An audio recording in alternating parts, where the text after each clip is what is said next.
Hi, so welcome to another exciting installment of Advanced Computer Architecture. And what we're going to do today is one of my favorite parts of the course. What we're going to cover is out-of-order execution strategies. So what we saw with the opening lecture on pipelines was the idea that instructions are fetched, decoded, executed, and completed in the order in which they appear in the program text. In memory, in the order in which the instructions appear in memory. What we're going to do now is look at allowing instructions to overtake one another. And that's going to involve a wonderful algorithm called Tomasulo's algorithm, and that will lead us to the techniques which are used in today's processors. What we're going to begin with is the basic idea, and then in the next lecture we'll extend that to speculative execution and branch prediction and things like that. So let's just kick off with this concept of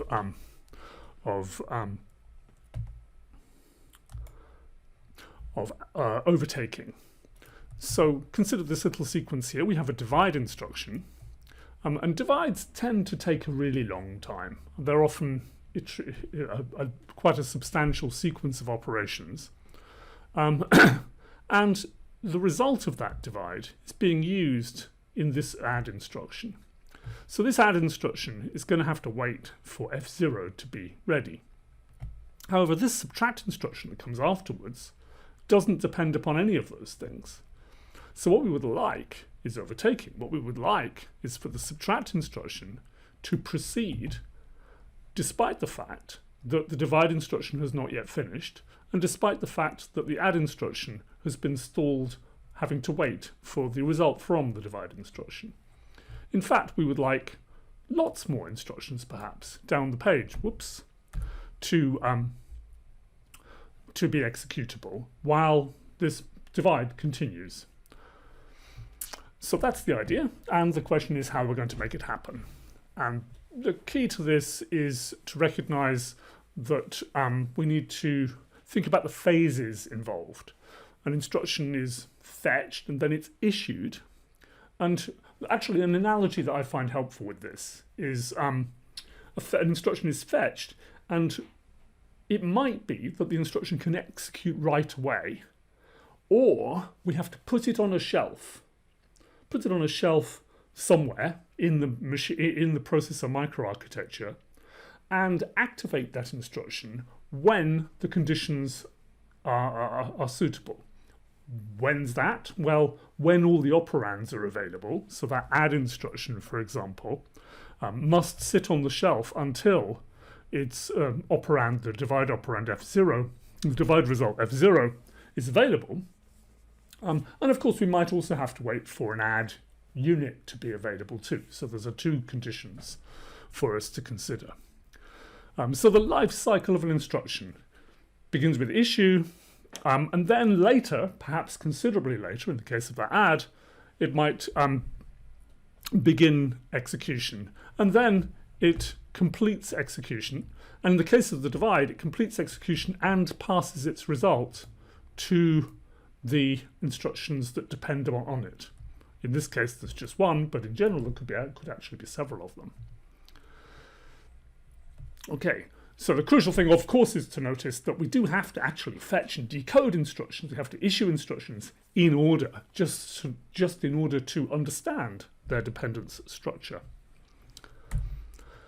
So let's think about what constrains the execution order of programs. And the most obvious thing, so this is what we call data hazards, true dependencies. So the first thing to consider in thinking about what constrains the execution order is, of course, that an instruction that follows might be dependent on a result produced by an earlier instruction. That's the obvious case, right? So this is the true dependence. And sometimes it's called a read after write hazard. We have to respect the need to read the value after it's been written. There's more. What about the case that an operand might be overwritten, in which case we have a further constraint on the execution order. So consider this sequence here. This instruction uses register R1. This instruction overwrites register R1. It doesn't depend on this one, but it does overwrite its operand. And of course, there's a later instruction here that might use R1.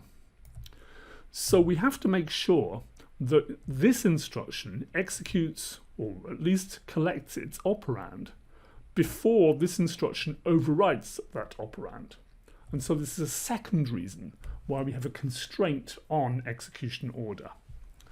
Right, so this is called an anti-dependence in the compiler context, and in the hardware context it's often called a write after read hazard. We have to write the value after any necessary reads have taken place.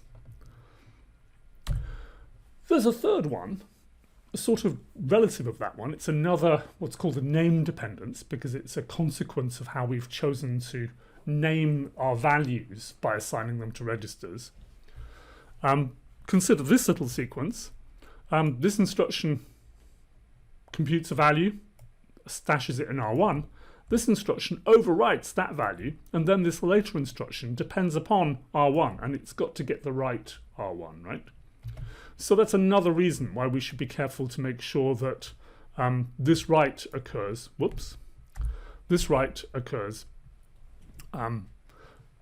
before that one. In fact, in this case, all we need is for the second write to take place. You might wonder whether this is a nonsense example. Nobody would ever write a program like that.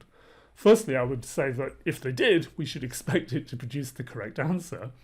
And secondly, actually, if you imagine a slightly more complicated scenario, perhaps with conditionals and so on in, then we might have a value in R1 and then conditionally overwrite it. And we need those dependencies to be satisfied. Right.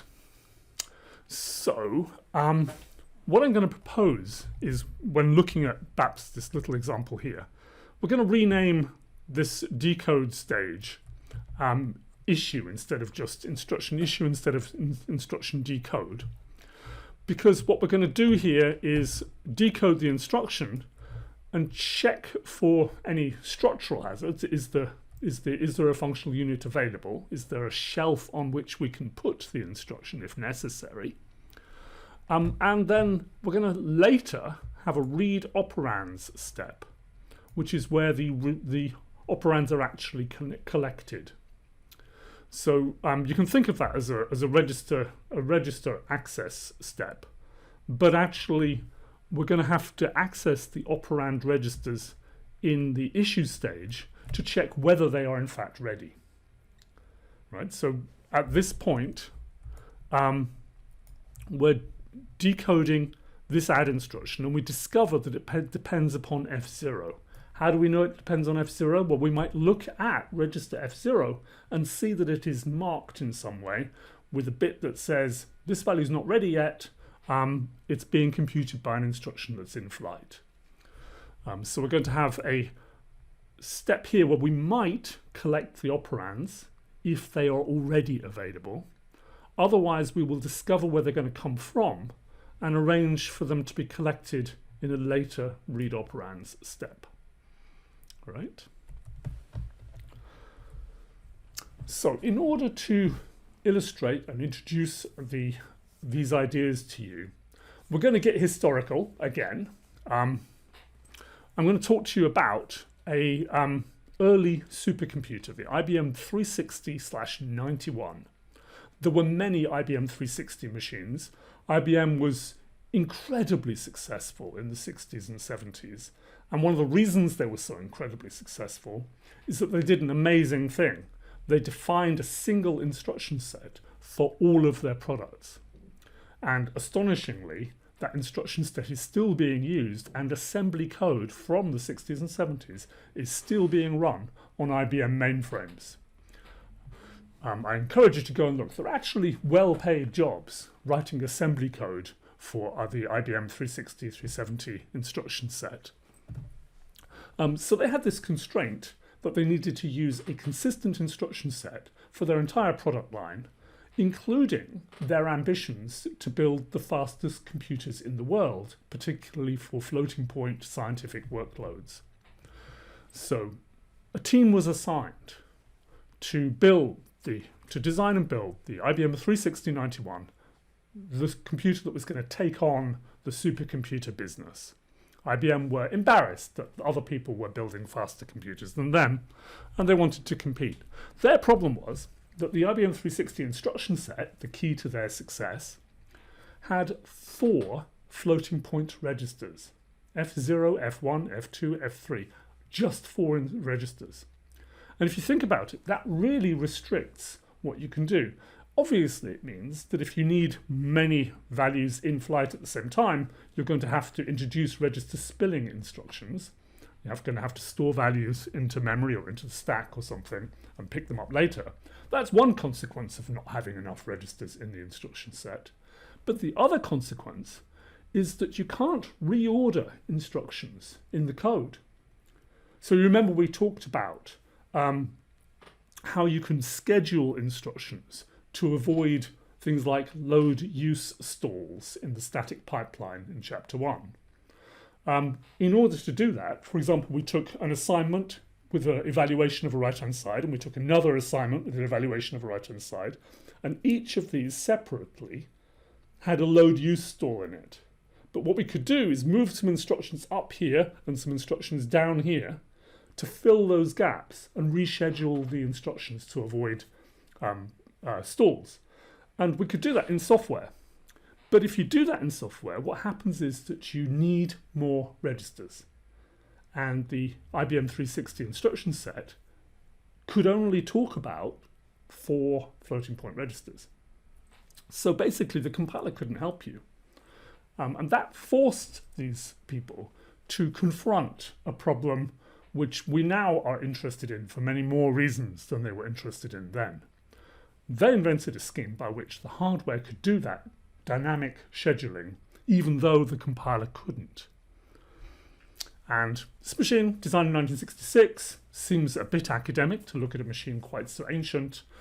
Many, many, many machines essentially derive from this design, including all of the desktop and laptop and data center computers you'd ever use, and many of the mobile platforms as well. Here's the machine. They were big on flashing lights in those days, a bit more compact than the ENIAC machine that we saw last time. But nonetheless, it was an enormous machine, and they were very proud of it. 120,000 gates. Sounds like a lot. It's not a very big integrated circuit, if you think about it that way, but it wasn't an integrated circuit.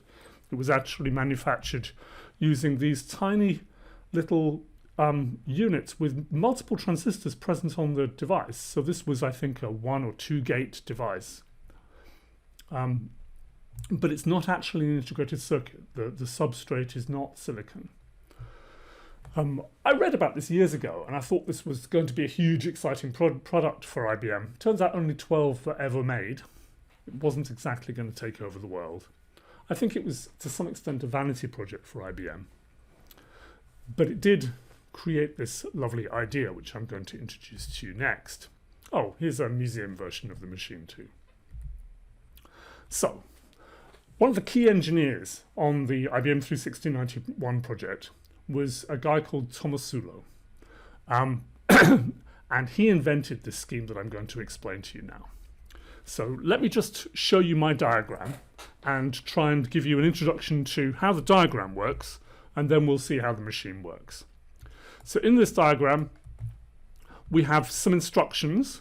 This is the first instruction that we're going to decode and issue, and then second and third and fourth. Okay, and if you look at these instructions, this is a multiplier that produces a result R1, F0, a store that stashes the result of the value of F0 to a memory location X, and then we do it again with different operands.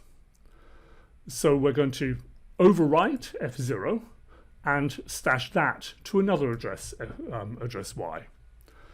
Okay, so this is the issue unit. So we're going to fetch and decode these instructions before they get to the issue stage. I haven't shown that in this picture. The issue stage then consults the registers over here and then allocates the instruction that it's just issuing to a reservation station. A reservation station is basically the shelf that I was referring to earlier on. And in Tomasulo's design, the machine had multiple functional units. So obviously Tomasulo's machine had units for add and multiply and divide, as well as load and store. In this diagram, I've only shown you the multiply units and the store units because our example only has multiply and store instructions in it. Now, just in front of each of these functional units is this thing that Tomasulo called the reservation station. And this is the shelf where an instruction sits when it is waiting to use this functional unit, but it's not ready to go yet. And why might it not be ready to go yet? Well, because this reservation station holds the opcode that you want it to do. So if it was a add unit, it might be that the add unit could also do a subtract or something. And then it holds the two operands that are needed to execute the multiply instruction. And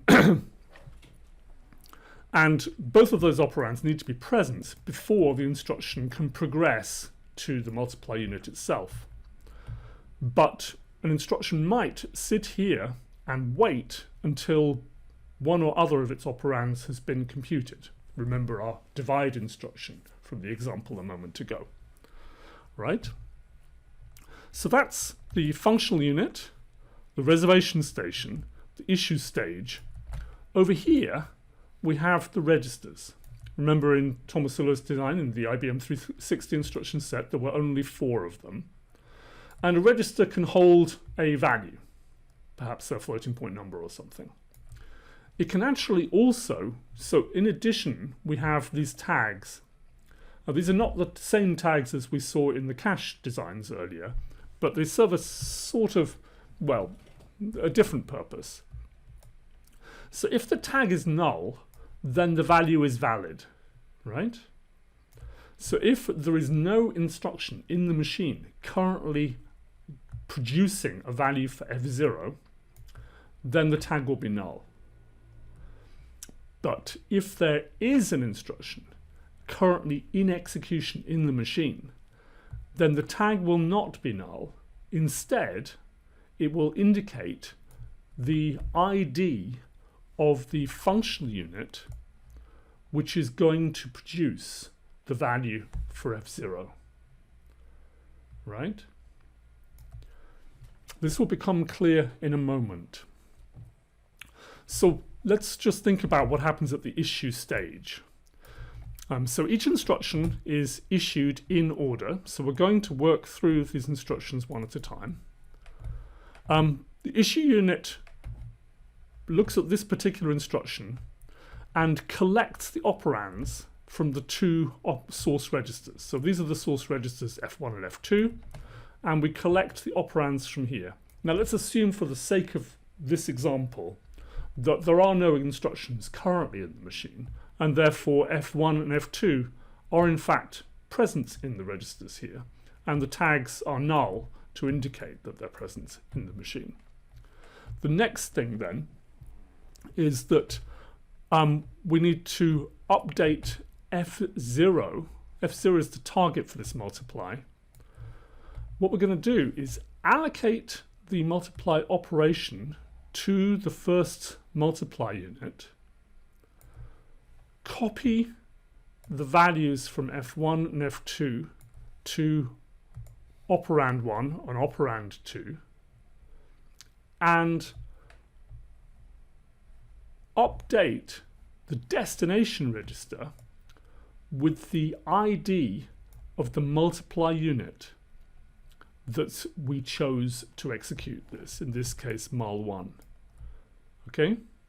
I will show you this again in a few moments with another walkthrough, but this is the idea. Okay, so the next step is what happens when the instruction finishes. Forgive me, let's go back a step.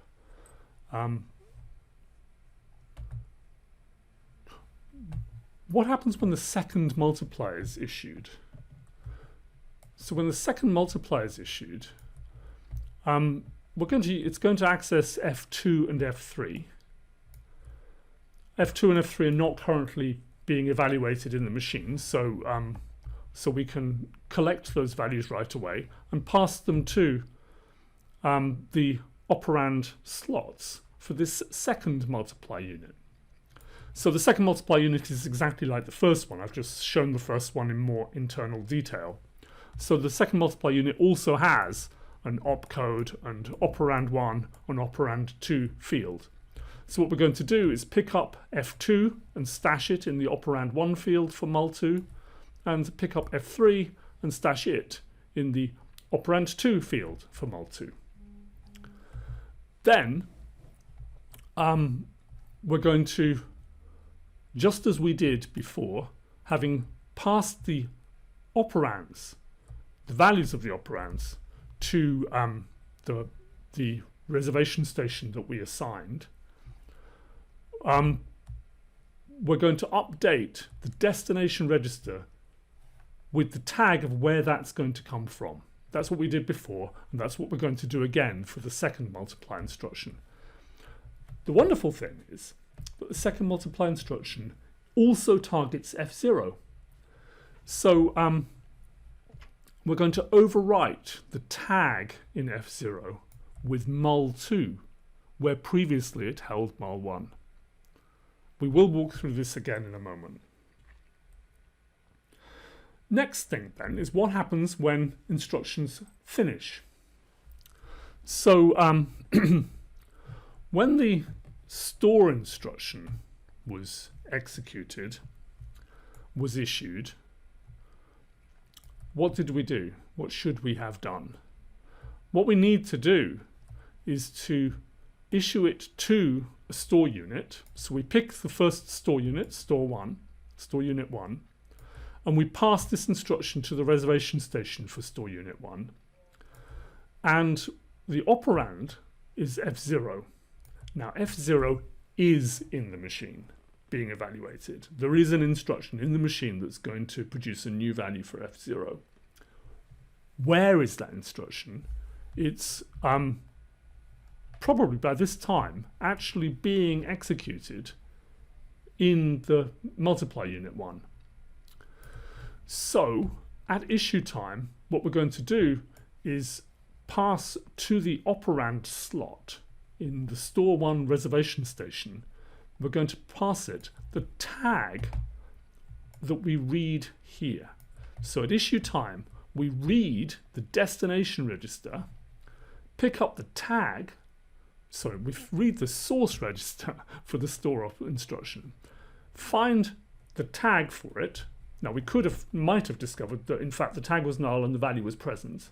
But in this case, the tag is not null because the value is not present. And instead the tag indicates that the value will come from mul1 when it's ready. So we're going to put the tag for mul1 in the operand field here. Okay? And of course, when we get to the second store instruction, what are we going to do? Basically the same thing. But the store unit 1 is probably still in use. So we're going to assign it to a different store unit, the second store unit. Of course, by that time, the tag in F0 will have been overwritten by that multiply instruction. So when we come to issue instruction 4, the tag for F0 indicates that the result is going to come from mul2. And that is the tag that we passed to the operand field for the second store unit. Okay? Now, the fun thing is what happens when an instruction completes.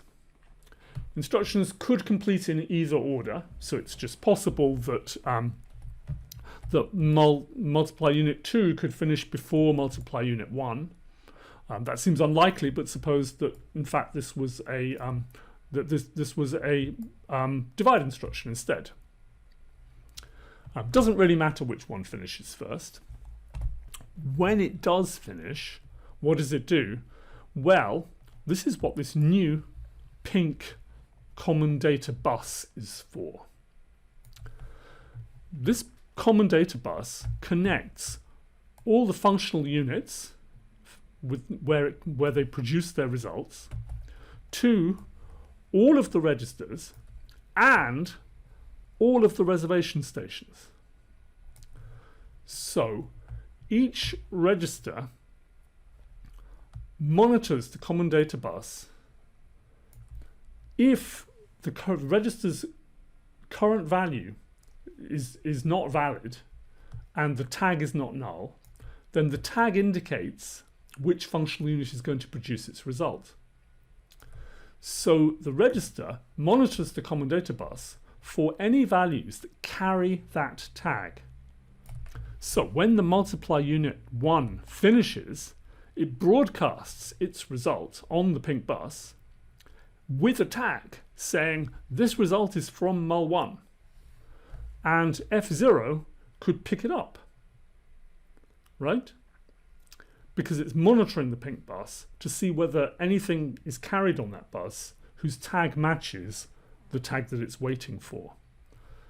Of course, what we actually know in this example is that what is waiting for the result from this multiply instruction is the store that we allocated to store unit 1. So the operand slot in store unit 1 is, remember, is holding the tag mul1. The reservation station is monitoring the pink bus to see whether the pink bus carries any values tagged with the tag that it's waiting for, and when that value arrives, when the multiply 1 finishes and broadcasts that value, it picks up the result. Okay, so this is the crucial thing. What we've done is we've arranged for when the multiply finishes, the result gets passed to the store unit directly. You can actually think of this as a forwarding mechanism. Do you remember the blue lines from the simple pipeline in the first lecture? Well, now we've got a pink bus, but it serves a somewhat similar purpose. It's being dynamically managed to forward the result from the multiply unit that produces it to the store unit that needs it without necessarily going to the register. Right? Because this is the wonderful thing, and this is why I've chosen this particular example. What's going to happen is, you know, remember what we did? We issued multiply 1 to say, and we updated F0 to say that the result was going to come from the unit to which we issued it, mul1. So we update this tag with mul1. Then, when we come to issue instruction number 2, we read that tag and pass it to the store unit that we assigned that store to. So now the store is waiting for mul1.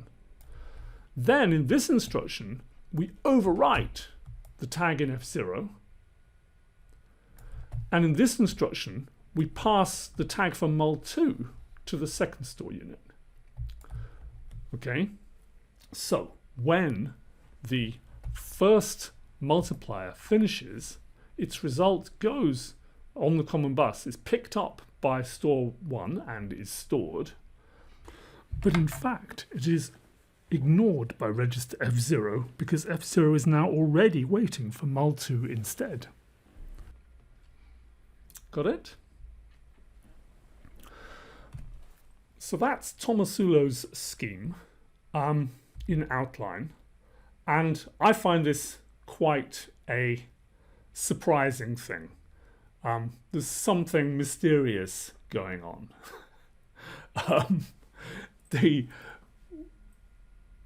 There's some trick at work.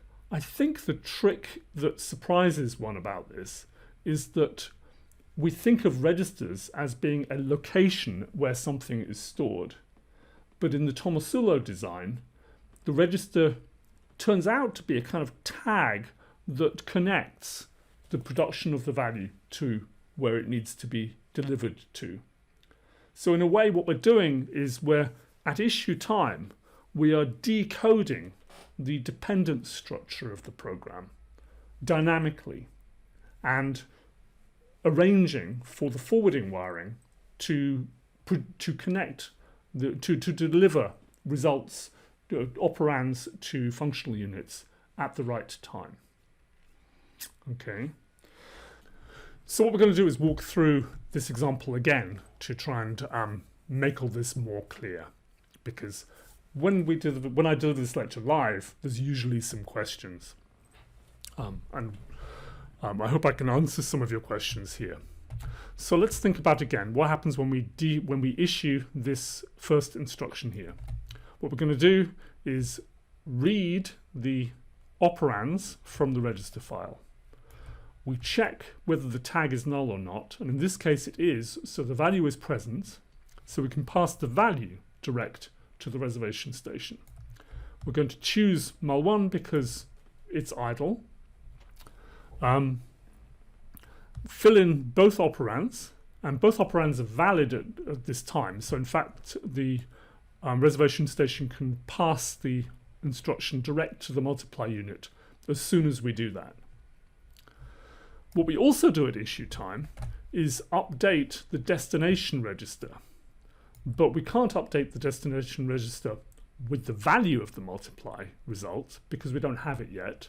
So what we do is we update the destination register with the ID of the unit that we assigned it to. Okay. Next, the store instruction. What we do is we read the operand and discover that that value is not yet present. In fact, the tag is not null. Why? Because there is an instruction in the machine that's currently in execution that will produce that value. Where did we assign it to? To the mul1 unit. So that instruction will be produced by the mul1 unit at some time.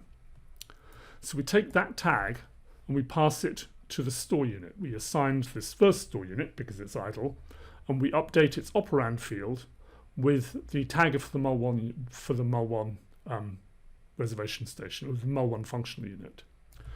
We also pass the address from the instruction because that's the address that the store unit needs to know where to store the value. Okay, that's the store instruction. Next up, the multiply instruction. And as I said to you, what the multiply instruction does is it overwrites F0. It overwrites F0 with the tag of the second multiply unit. Because when we come to issue this instruction here, the first multiply unit is still busy executing this multiply, so we have to choose the second multiply unit.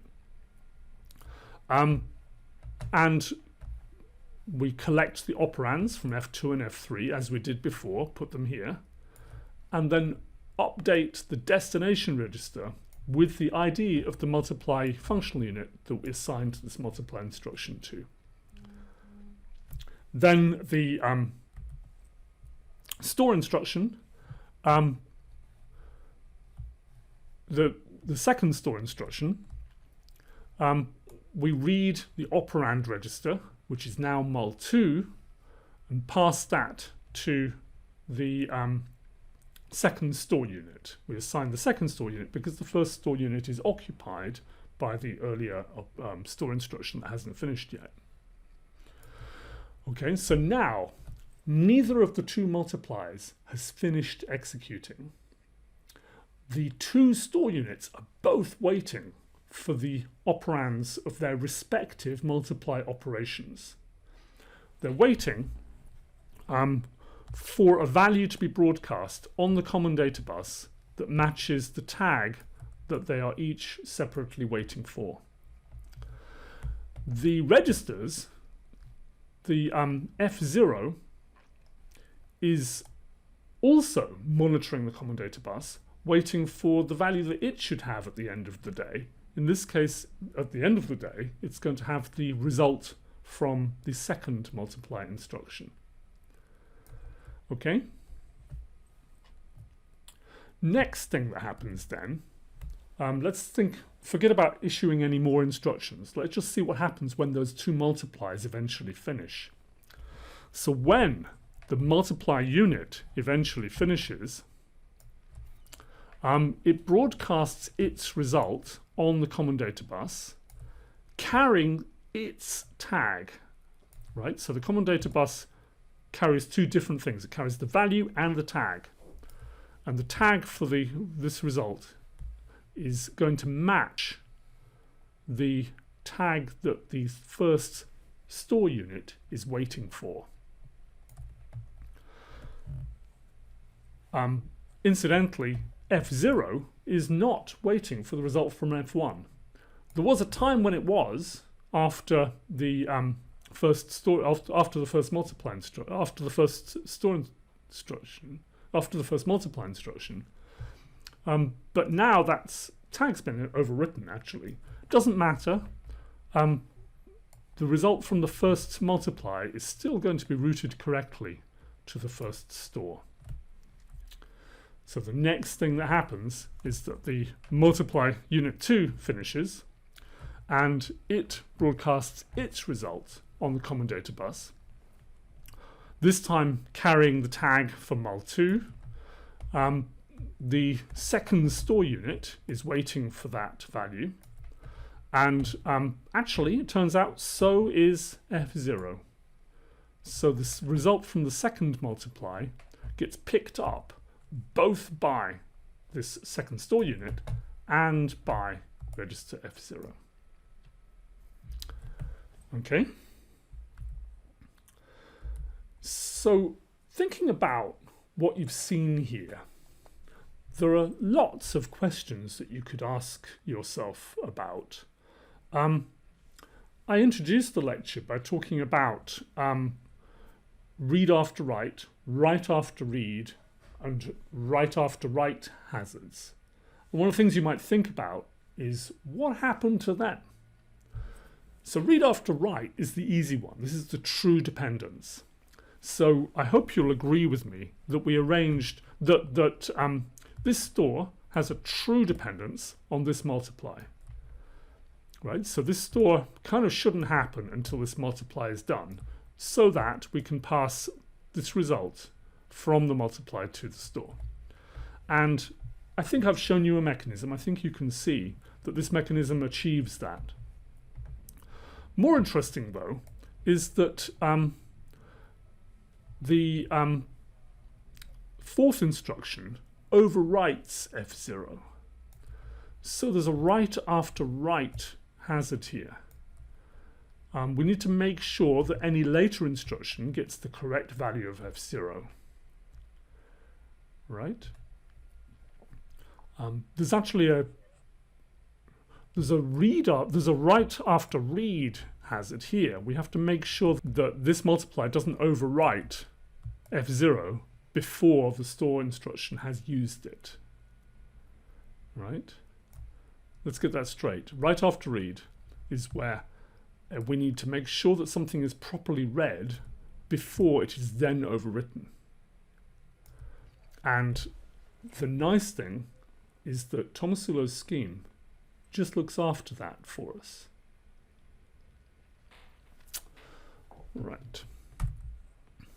So what we did was we redesigned our processor pipeline somewhat. We separated issue, execute, and then a write result step that uses uses the common data bus to pass values to where they're going to be needed. The design depends upon these two buses. There's a bus for delivering operands and tags to where they're needed. If we just go back to the diagram here, when we issue an instruction, we need to access the registers and get results from the registers and deliver them to the right place. So there's a bus there, there's some wiring needed there. But the second bus in the picture is the common data bus, and that basically needs to connect all the finishing functional units to all of the reservation stations and all of the registers. So you can see that this could turn out to be quite an expensive design. So let's just reflect on this design for a moment. it's potentially quite complicated. I say that having introduced you to it and tried to persuade you that it's simple and that you can understand it in a few minutes. In reality, a number of projects have essentially failed because of the complexity of these mechanisms, or been severely delayed due to the difficulty of getting it right. Also, the Tomasulo scheme, as I've presented to you, is fundamentally kind of associative in its structure. What I mean by that is that that you have a bus and you have multiple comparators monitoring that bus to see whether the bus carries a tag that it needs. So that's what sometimes called a content addressable memory, or an associative lookup, where we have multiple comparators operating in parallel. And there are later designs that actually overcome that restriction and are much more efficient as a result. The performance is limited by the common data bus because, well, firstly because it's got to go everywhere. It's got so it connects multiple functional units to multiple destinations. It's quite a big bundle of wires. And in the design I've shown you, we can only handle one completion per cycle. So it's actually entirely possible in this machine for two functional units to finish at exactly the same time. What would happen then? Well, we'd have to have some prioritization scheme or other. And there are actually research papers on what that prioritization should be, but some scheme or other. And that means the other one will have to wait. This would get much, much more difficult if we were trying to build a machine that could fetch, decode, issue, execute, and complete 2 instructions per cycle. If you had 2 instructions per cycle, you would need basically 2 CDBs, wouldn't you?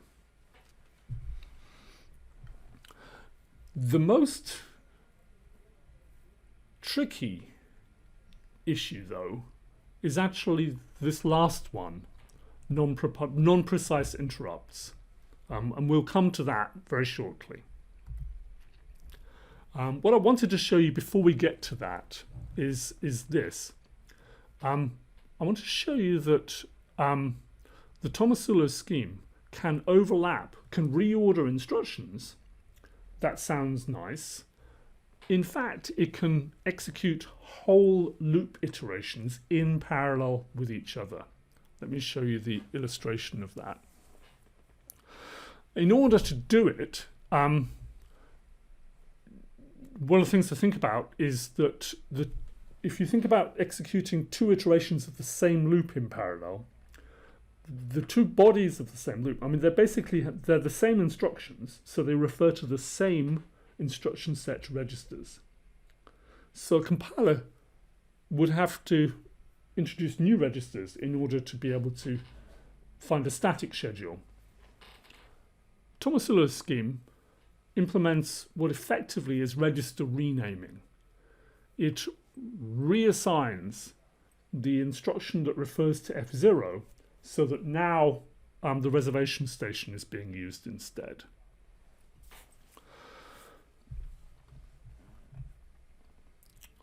Another way to think about all of this, by the way, is that the common data bus is a forwarding pathway, as I mentioned to you. And what we're essentially trying to do is to decode the data flow graph of our program as we fetch and issue these instructions. So let's look at a little example. So in this example, we load a value using R1 as a pointer. We do a multiply using that result by some constant that's going to be held in F2. Then we store F4 to the same place. And then we decrement the R1 counter and test whether R1 has reached 0. So it's a slightly unusual example because we're going to count our pointer down to 0. The reason I'm doing that is to minimize the number of instructions in the loop, because it makes my example better. And let's assume for a moment that our machine has a floating point multiply unit that takes 4 clock cycles, and that load instructions take 8 clock cycles. The reason I'm making that assumption is to make a point, and 8 because let's suppose that it's an L1 cache miss, but an L2 cache hit, okay? A level 2 cache hit. And we're going to make some further assumptions that integer instructions don't actually use the common data bus. We could imagine doing something similar to what we did in the first lecture. And the store instruction doesn't need to use the common data bus either. So let's look at the picture. The first iteration of the loop, the second, third, fourth, and so on. The first iteration of the loop, remember we said that the load instruction is going to take 8 cycles to complete. Whoops. Excuse me. The load instruction is going to take 8 cycles to complete. So the multiply instruction that depends upon F0 is going to be stalled waiting in a reservation station until that load instruction is finished. And then it's going to take 4 more clock cycles to complete the multiply, as we said. Meanwhile, we can go around the loop again. We can complete these 2 little integer operations in the conditional branch, fetch another operand, again taking 8 cycles, because we might assume the second operand is also an L1 cache miss. And the same thing happens. And so what we see is that the Tomasulo scheme naturally overlaps instructions from iteration 1 with instructions from iteration 2 and in fact 3 and 4, right? So in a sense you can say that the 4 iterations of the loop are running in parallel with each other, or at least in a pipelined fashion. Let's just look at a variation of this picture. Suppose that the second load is an L1 hit. So the first load takes a long time, as we showed before, but the second one is quicker. And that's actually more realistic, because suppose that our cache line size was 2 words instead of just 1 word. Then once we've fetched the first cache line with 2 words in it, then the second iteration would be a cache hit, because it would access the second word that we fetched. In this case, what happens is that the Tomasulo scheme kind of dynamically adapts the schedule to whether we have cache misses or cache hits. And the reason I'm showing this is because that's a really, really valuable and important feature of the dynamic scheduling, out-of-order scheduling mechanism, is that it can dynamically take advantage of cache hits whilst dynamically looking after what happens when we get a cache miss. Yeah? Incidentally, I mean, I've suggested this picture where a cache hit takes you 1 cycle, there it is, and a cache miss takes 8 cycles. That's assuming that the L1 cache miss is an L2 cache hit. If we had to go to main memory for that, and we're running at a high clock rate, actually main memory access could take hundreds of clock cycles. So this mechanism is good for absorbing the difference between an L1 hit and an L2 hit, but it's not very good at absorbing the difference between an L1 hit and a DRAM access. For that, you need more exotic mechanisms. Right. So in summary, we introduced the read after write, write after read, and write after write hazards, and we, perhaps with a little bit more thought, you can see that Tomasulo's scheme not only respects the true dependencies, the read after writes, but it overcomes the write after read and write after write hazards by dynamically reallocating operands to reservation stations at issue time. So basically what happens when you move operands to the reservation stations is that they get decoupled from the register file itself. And so the register file can be reused for other operands, whilst ensuring that the reservation stations hold the operands and provide the pathway for those instructions to complete correctly. The common data bus is a kind of forwarding mechanism, and in a multi-issue processor, this is going to get a lot more complicated. The scheme is rather expensive because it relies upon this associative tag matching, this need to have a comparator at every reservation station and at every register in order to implement the forwarding through the CDB. But it does successfully enable us to use multiple functional units in parallel and to dynamically adapt to unexpected execution orders, like the ones that you might get if you have an unexpected cache hit or a cache miss. Okay,